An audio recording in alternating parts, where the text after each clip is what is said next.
So here it is, the little blue ball. The old style bigger ball is supposed to stay in here. Obviously this little itty bitty ball ain't gonna stay there. And it's gonna fall right through that passage. It'll stay inside there, but it's not checking anything. So here's my deal.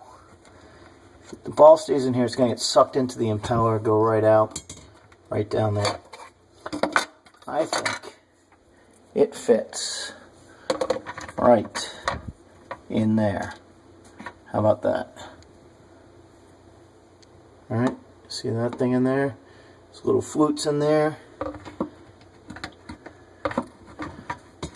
Let's see, sit there, come on, come on, there we go, close enough.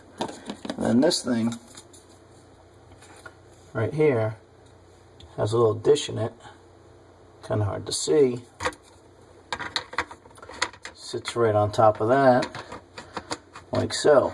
And I think that's the way it goes. Let me dump this thing out here, hopefully I don't lose it, there we go. And I think, see how it sits right in there? I think that's it. Somebody tell me something different, please.